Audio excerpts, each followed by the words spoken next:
Bismillah, Assalamualaikum. Masih di Fakta Sejarah dengan cerita dari Kak Aisyah Z. Syakila, Rahasia di Balik Rumah Kontrakan, bagian ke-42. Ini dia selengkapnya.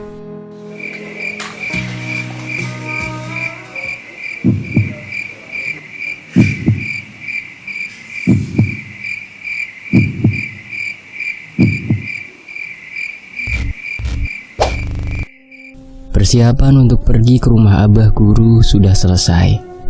Rafka juga sudah menelpon dan berkata akan tinggal di sana cukup lama demi kesembuhan dan agar aku jauh dari pengaruh asihan Rafiq. Karena laki-laki itu juga tak segan menguatkan lagi ajiannya. Itu sebabnya aku harus segera diobati biar tak makin parah. Begitu kata Rafka. Titipkan salam Bapak sama Abah Guru. Turunkan maaf Bapak juga karena menyusahkan beliau, tutur Bapak. Insya Allah Pak, kenapa nggak ikut saja sekalian? Ajak Rafka. Soalnya Bapak juga rencananya akan ikut. Belum tahu rumah guru suamiku itu, tapi Bapak membatalkan. Waktu itu keadaan si Neng masih mengkhawatirkan. Makanya Bapak pikir harus ikut. Tapi sekarang si Neng sudah nggak terlalu parah. Jadi Bapak percayakan sama kamu saja. Ulas Bapak. Harus mulai garap sawah juga, mumpung musim hujan. Lanjutnya kemudian, iya sudah Pak, Bu. Kalau gitu kami pamit dulu. Rafka mencium punggung tangan Bapak dan Ibu bergantian. Hati-hati ya Teh, banyak istighfar. Ingat jangan lengah, pesan Ibu sambil memelukku.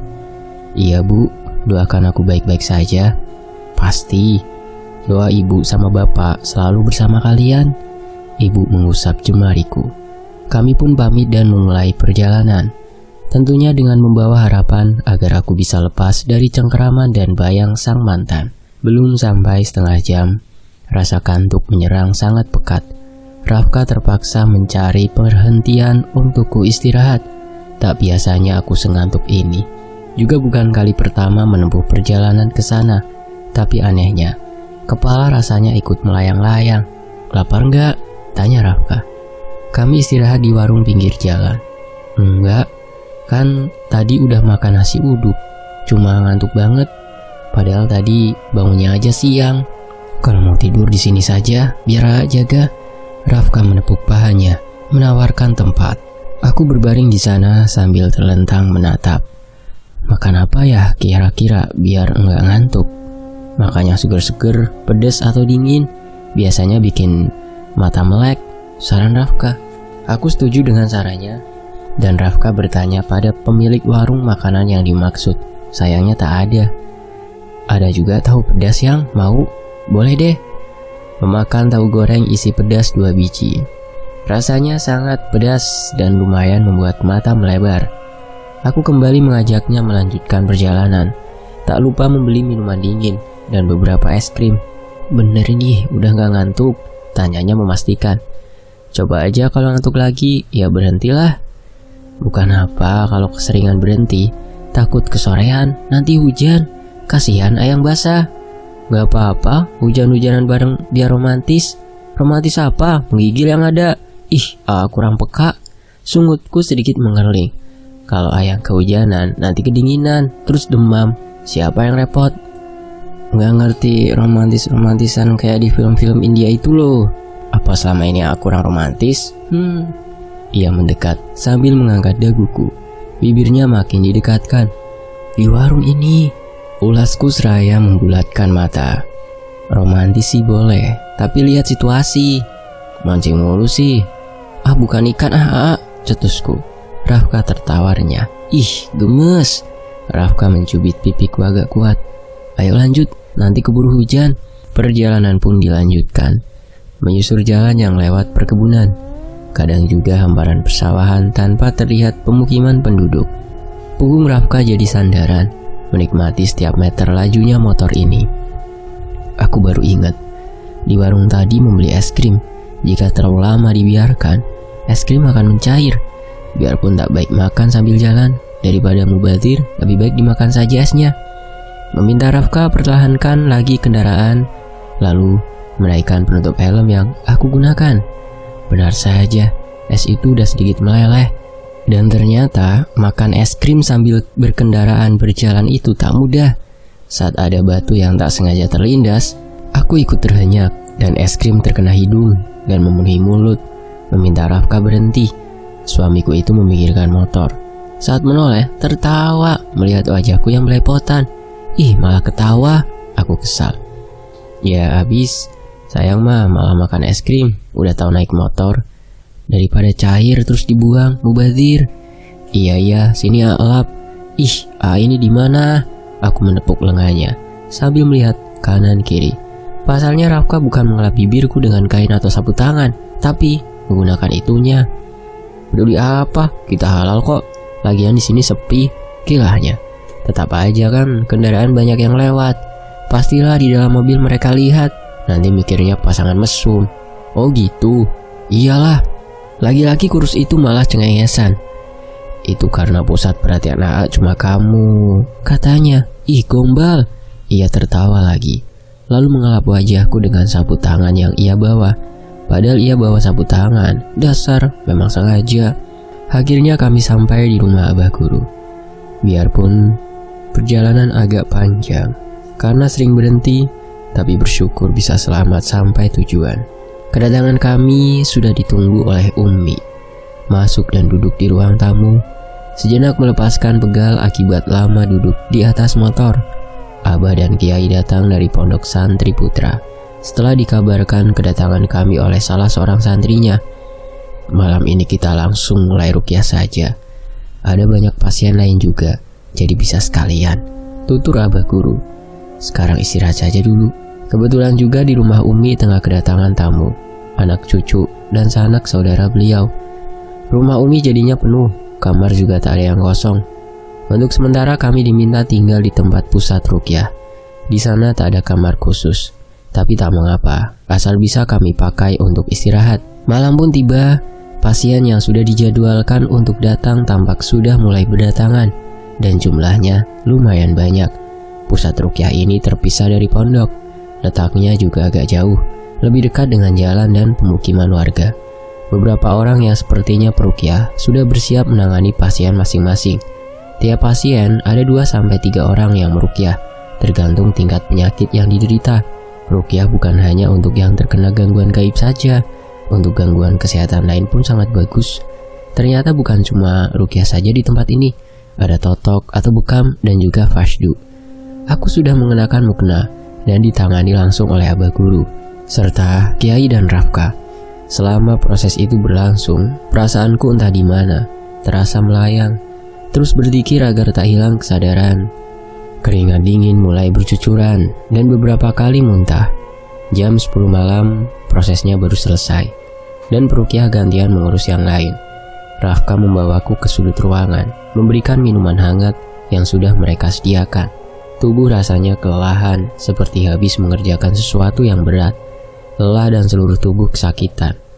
Rafka cerita kalau tadi aku teriak-teriak, meracau dan memaki, tapi aku sama sekali tak ingat.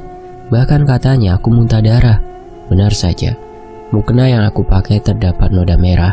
Penyakit apa yang tengah aku derita sampai muntah darah segala? Abah Guru dan Kiai menghampiri, melihat keadaanku yang masih lemah.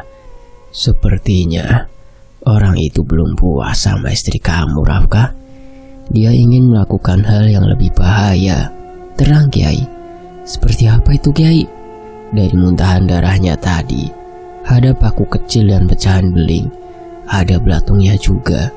Jadi ajian itu sudah bukan lagi asihan, melainkan sihir atau santet. Astagfirullah. Jadi Rafiq mau celakai istriku, Kiai? Iya, bisa jadi. Tapi jangan takut. Di sini kalau sihir dan santet justru lebih mudah menangani. Beda dengan asian yang kemarin dia alami. Kalau santet, kita jelas si pasien terlihat sakit dan yang diserang biasa tubuh atau raga. Tapi kalau asian, pemikat sukma, itu yang diserang hati dan perasaan. Itulah yang membuat agak kesulitan. Terang, Kiai, panjang lebar. Tapi ngomong-ngomong, gimana istri kamu bisa lepas dari ajian pemikat sukma itu, Rafka? Tanya Kiai kemudian. Rafka pun menceritakan tentang saran Abah Guru agar ia melakukan zikir sepanjang malam. Abah guru manggut-manggut.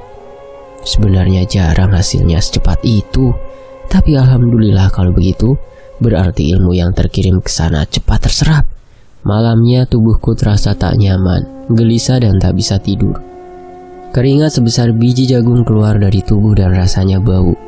Semalaman Rafka tak tidur ditemani beberapa yang berjaga di sana. Seminggu lamanya rukyah dijalankan. Berbagai hal yang aku alami termasuk tubuh yang makin melemah dan sakit. Perut terasa disayat, sering menjerit karena tak tahan. Muntah paku dan benda kecil tajam sering keluar dari mulutku.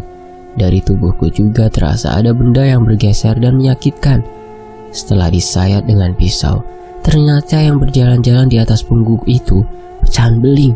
Bukan hanya itu, kail dan duri pohon sagu yang biasa disebut harupat juga dikeluarkan dari tubuhku menggunakan pisau khusus. Jangan tanya betapa tersiksanya aku.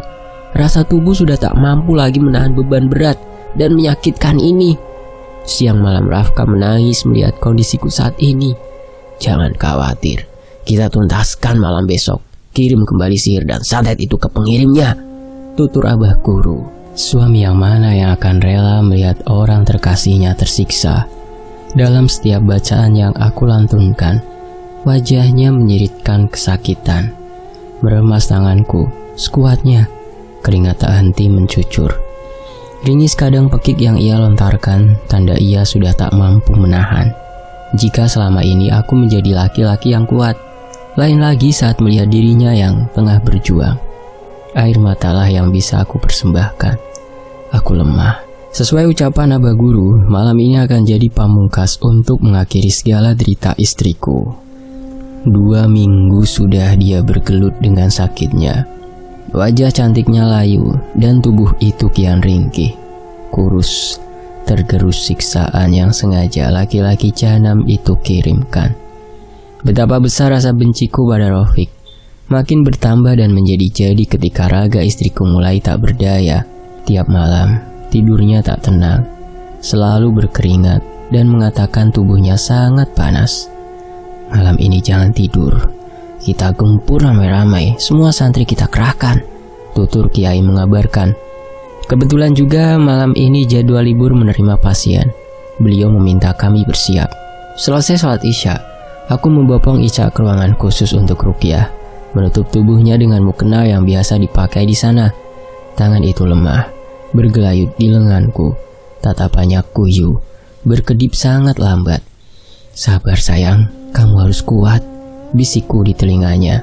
Sangat membuatnya lemah, disebabkan tak adanya makanan yang masuk mengisi perut. Selalu memuntahkan kembali apapun yang ia coba telan.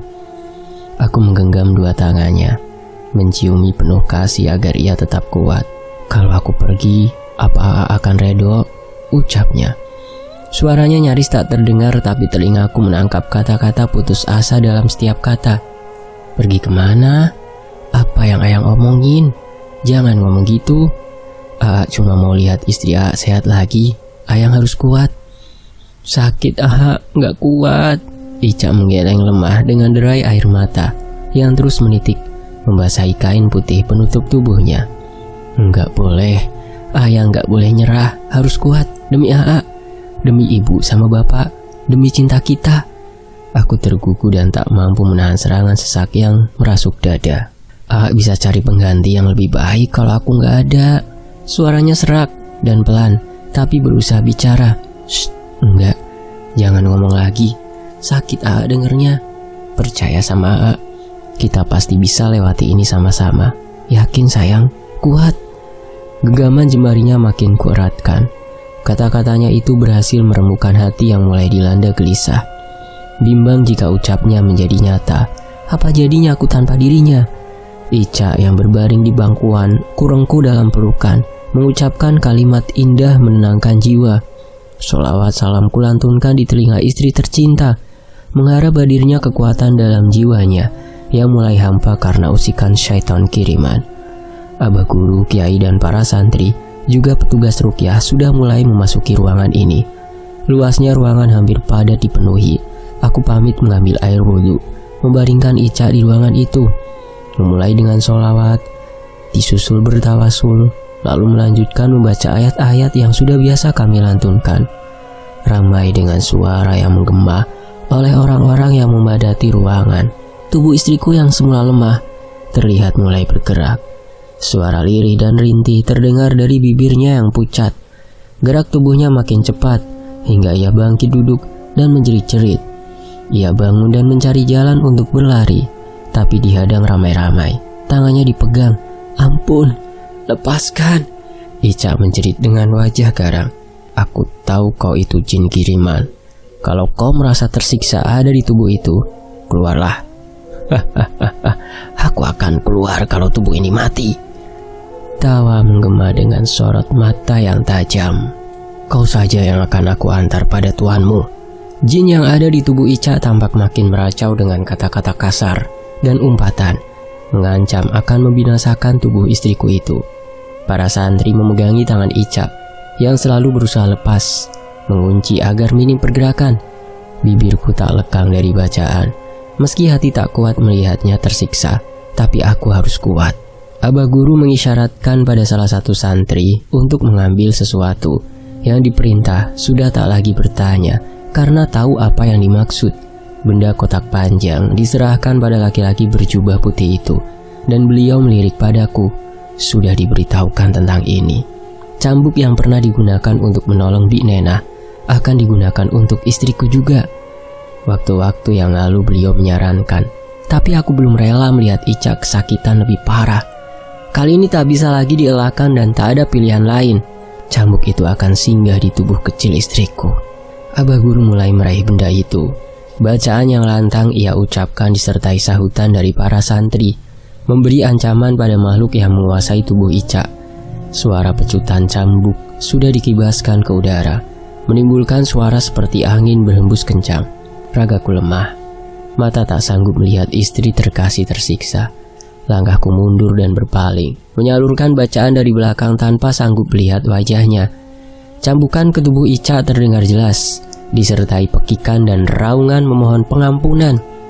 Dadaku bergetar, menunduk menatap tasbih. Air mata pun tak lagi dapat kutahan, meluncur bebas menitik ke pangkuan.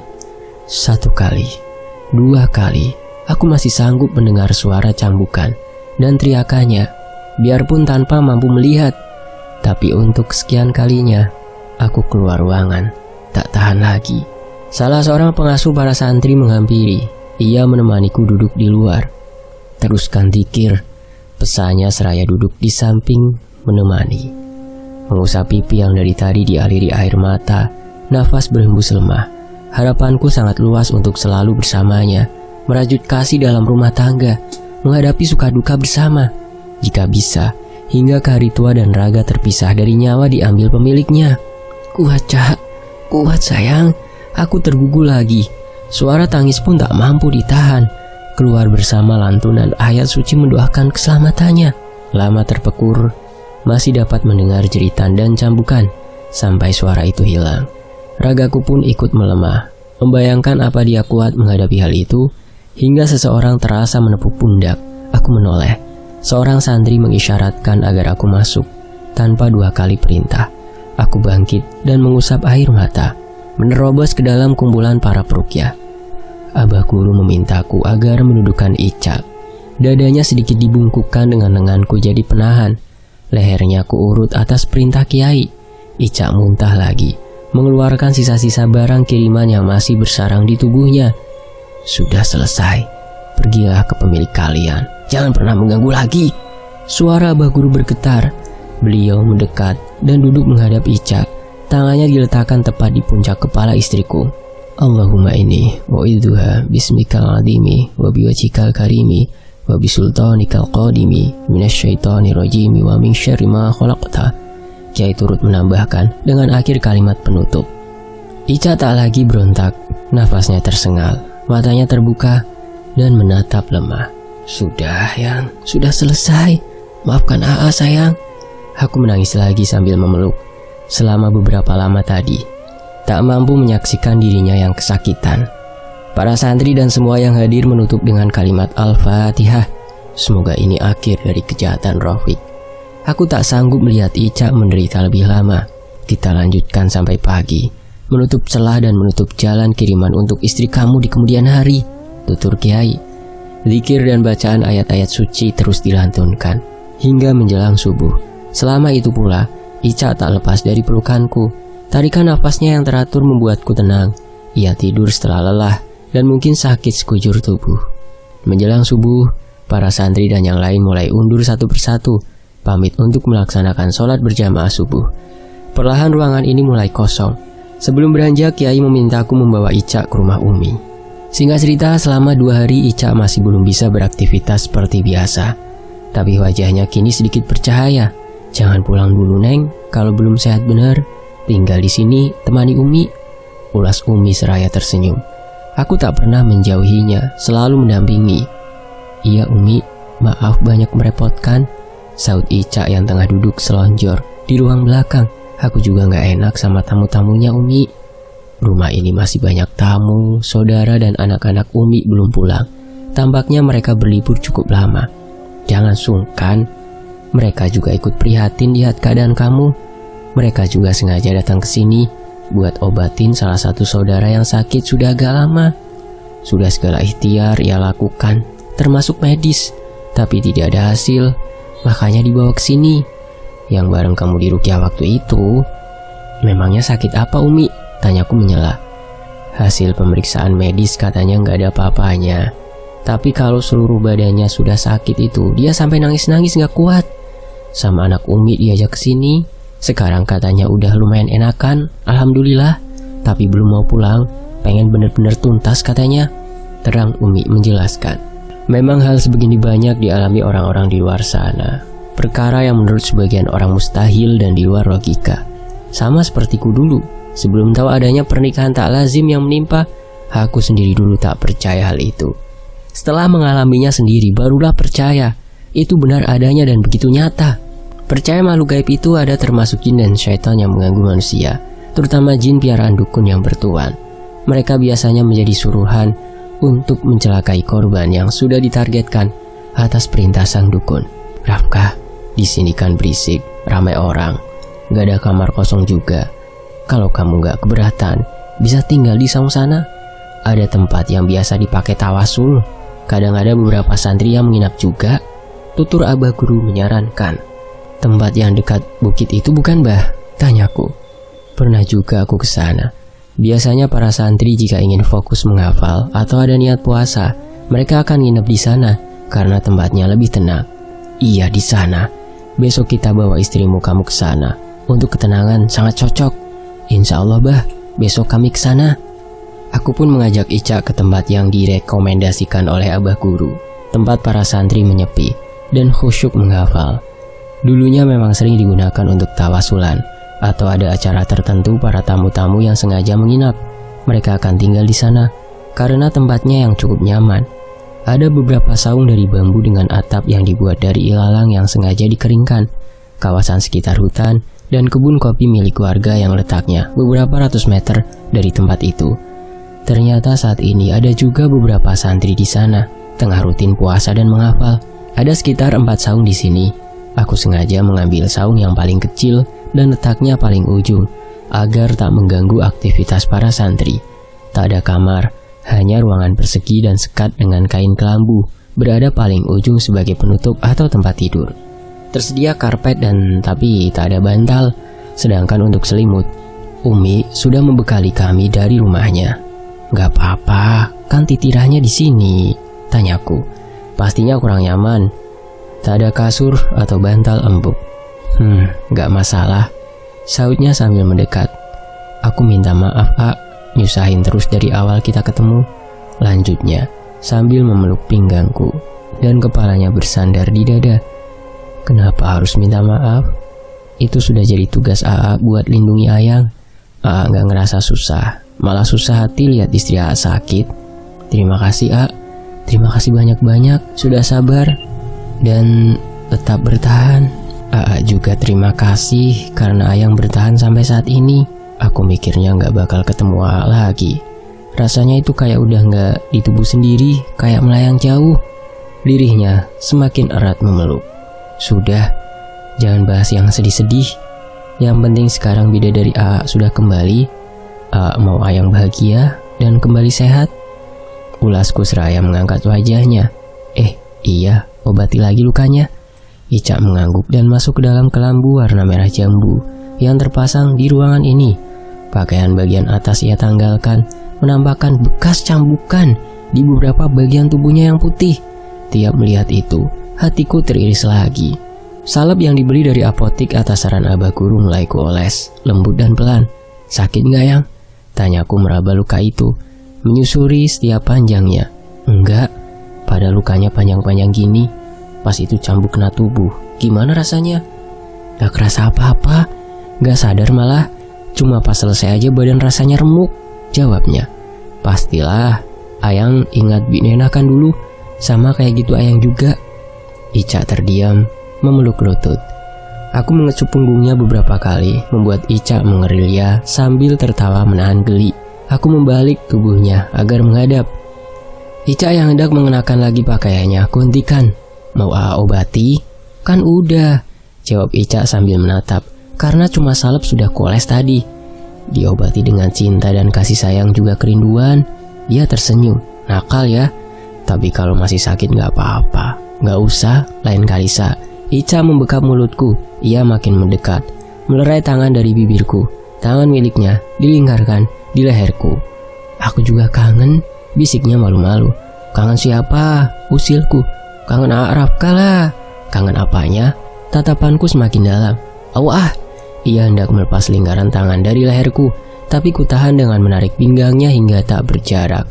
Terdengar detakan di dalam dadanya yang makin kencang, sama sepertiku yang menahan gemuruh rindu. Bersyukur sayang sadar lagi. Beberapa minggu tersiksa jauh dari Ayang. Iya, maaf. Semoga gak ada lagi yang niat jahat sama kita, sama rumah tangga kita. Amin. Mau ya obati? Iya mau, bisiknya. Punya cara biar Ayang gak berpaling. Sampai kapanpun akan ingat terus sama sekaligus obat biar Ayang cepat sembuh. Apa itu? Tunggu dan nikmati. Bidadariku tersenyum lagi. Rekahan bibir penghias parasnya melengkung sangat lebar, membuatku makin, ya begitulah. Aku yang sangat merindukan, tak lagi mampu menahan untuk mencurahkan rasa, membelai dan memanja, seraya memberinya ketenangan jiwa, menjadi proses penyembuhan terbaik untuk jiwa raganya. Tidur berbantal dengan Rafka menjadi hal ternyaman. Menatap wajah teduh yang kini terlena. Selesai peperangan melawan jin, ia akhiri dengan perang yang lain. Mengatakan akan memikatku dengan sesuatu, dan itu benar. Saat ini bukan hanya terpikat, aku juga sangat mencintainya. Tak ingin jauh maupun berpisah, dengan harapan selalu bersama merajut kasih hingga akhir hayat nanti. Merasa jadi wanita paling beruntung di dunia karena mendapatkannya. Aku membangunkannya dengan bisikan lembut. Sebentar lagi waktu zuhur, harus bersiap mandi membersihkan diri untuk sholat. Laki-laki itu membuka mata, tersenyum indah. Bukannya bangun, malah menarikku lagi dalam pelukan. Bangun kita sholat. Udah zuhur belum? Tanyanya sambil satu tangan meraba sekitar kepala mencari-cari ponsel, lalu melihat layarnya. Sebentar lagi kayaknya, jawabku. Masak apa ya hari ini? Tanyaku bingung. Beli saja nanti, gak usah masak selama Ayang belum sehat. Di kampung sana ada yang jualan masakan gitu. Gampang lah kalau gak ada, kita masak nasi liwet saja. Masakan para santri, biar mudah dan cepat. Aku ikut saja, yang penting selalu bersamanya. Mandi dan sholat bersama Rafka jadi momen terindah. Sebenarnya bukan baru kali ini kami seperti ini, tapi bisa saja karena agak lama menahan rindu. Rasanya lain dan lebih mengharukan. Hampir 1 minggu, aku dan Rafka tinggal di saung ini. Untuk makan ada para santri yang tiap hari bolak-balik mengambil bahan mentah untuk dimasak. Kami sekalian nitip. Cukup lama juga kami di tempat abah guru ini. Kalau dihitung dari awal datang, sekitar lebih 3 minggu. Sekarang badan lumayan nyaman dan tak ada lagi ingatan tentang Rafiq. Sore itu Rafka mengajakku jalan-jalan di kebun sekitar. Sekitar sini dipenuhi dengan tanaman jagung yang tengah berbunga dan ubi jalar yang rimbun daunnya menutup gumpalan tanah. Kapan kita pulang, Tanyaku. Gimana sehatnya Ayang aja? Kalau udah beneran sehat, kita pulang, jawab Rafka. Ia agak kesulitan ketika menapaki jalan setapak yang sangat kecil. Maklumlah, kebanyakan hidup di kota. Beda denganku yang memang terbiasa ke sawah dan kebun. Udah sembuh ini? Udah enakan? Masih betah di sini sebenarnya. Apalagi cuma kita berdua. Serasa bulan madu. Di rumah juga kan cuma kita berdua. Sanggahku. Beda suasana. Di sini lebih adem. Sama seperti di rumah bapak. Tapi di sana malu. Malu kenapa? Ada suara ranjang berbunyi. Aku juga tertawa jika ingat itu. Selain tak leluasa, malu juga sama bapak dan ibu, juga adik-adik. Tak leluasa saja. Rafka mengajakku mendekati tempat istirahat para pemilik kebun. Saung tanpa dinding, dengan atap menggunakan terpal. Duduk di sana, menikmati pemandangan sore hari. Tiba-tiba terasa ada yang menggelisir di dekat telinga. Aku mengusap dan melihat apa itu. Sontak memekik terkejut. Rafka tertawa terpinggal melihat aku melompat-lompat ketakutan. Apa itu, Ulat bukan? Berwarna kuning seperti ulat bulu. Aku bergidik geli. Bukan, bunga ini. Tunjuk Rafka masih tertawa. Puas mengerjaiku, mirip bunga ilalang. Tapi warna kuning dan ada sedikit garis merah samar. Persis seperti ulat, sebab itu aku menjerit. Aku sangat takut pada yang namanya makhluk kecil itu. Sekalipun ukurannya paling kecil, otomatis akan memekik hingga melompat jika makhluk itu singgah di tubuhku. Ayang takut ulat? Iya, begidik aja ngeliatnya, geli. Padahal ulat kan kecil, tinggal diinjak aja mati. Kalau takut ya takut aja, jangankan mau injak, deket aja gak mau. Beda lagi sama ulat kasur, gak takut kan? Apa itu ulat kasur? Tanyaku tak paham. Ulat gede pokoknya. Rafka terkekeh, lalu berbisik padaku. Aku pun tergelak sambil mencubit pinggangnya. Aku pikir apa? Ternyata kalau Ayang mau pulang, nanti telepon bapak dulu, biar carikan orang yang beresin rumah. Udah lama ditinggal soalnya, pasti berdebu. Rafka mendekat dan berdiri di belakang sambil memeluk pinggangku. Bertanya sambil menunjuk pohon apa saja yang ada di sekitar kebun itu. Suara burung dan tonggeret makin ramai setelah matahari makin condong ke ufuk barat. Ngobrol sambil menikmati suasana sore hari yang lumayan cerah, melupakan sesaat rasa sakit akibat kedengkian Rafiq. Ya, tinggal di sini begitu nyaman dan menenangkan. Semburat jingga terlihat indah menghiasi langit petang hari ini. Di musim hujan, biasanya sangat sulit melihat pemandangan seperti ini. Tapi, sudah dari kemarin belum juga turun air itu dari langit. Suasana tampak cerah hingga ke sore hari. Kami pun pulang menuju saung tempat menginap. Sholat maghrib bersama, membaca wirid dan ayat suci hingga menjelang isya. Melanjutkan sholat berjamaah isya berdua. Momen yang indah sebagai kenangan kami. Bukan hanya itu, kasih sayangnya, cintanya sangat terasa tercurah selama di sini. Tak ada yang jadi perhatiannya selain aku. Maka wajar cepat sembuh karena selalu diajak tertawa. Rafka menyiapkan makan malam, nasi liwet dengan ikan peda dan sambal tomat serta lalap sekitar pondok. Jadi menu kesukaan Rafka. Dia bilang dulu merasa aneh makan seperti itu, tapi setelah tinggal di pondok justru malah sangat suka dan nagih. Apalagi kalau berteman lalaban petai. Nasi satu periuk habis katanya. Ditambah makannya rame-rame, makin nikmat. Selama tinggal di sini, semua yang mengerjakan tugas sehari-hari adalah Rafka. Aku dilarang mengerjakan apapun, hanya menemaninya saja sambil mengobrol. Dan yang paling penting, memanjakannya saat hendak tidur. Itu saja. Makan yang banyak biar gendut, tutur Rafka sambil menyuapiku. Udah kenyang perutku ini kecil, gak muat banyak-banyak. Biar cepet sehat, ucapnya lagi memaksaku. Buka mulut, kenyang. Gak mau tahu, pokoknya habiskan. Begitulah kalau Rafka sudah menyuapi. Nasi harus habis, tak boleh mubadir, katanya. Malam sebelum tidur, Rafka menyempatkan menelpon Diar. Ingin bicara dengan bapak. Adikku itu memberikan pada laki-laki yang sudah lama tak kutemui. Rindu juga rasanya. Suara bapak kini ada di seberang telepon, terdengar jelas karena aktifkan pengeras suara bawaan ponsel. Gimana kabar si Neng? Sekarang sehat? Tanya bapak. Padahal baru 3 hari lalu kami bicara di telepon. Alhamdulillah pak, sekarang sudah makin sehat. Makanya juga banyak, jawab Rafka. Iya banyak, karena dipaksa. Syukurlah kalau gitu, bapak sama ibu seneng. Iya pak, tapi katanya mau pulang. Sudah kangen sama ibu sama bapak, tutur Rafka. Sedangkan tangannya nakal mencubit-cubit hidung dan pipiku. Kalau bisa jangan pulang dulu, ulas bapak. Kenapa pak? Aku bertanya karena penasaran. Kemarin Rofik datang ke sini. Dia ngamuk pengen ketemu kamu. Ini kaca rumah bapak pecah dilempar batu sama dia. Hampir nyerang bapak. Bersambung. Astagfirullah. Rofik mau ngapain lagi sih ini?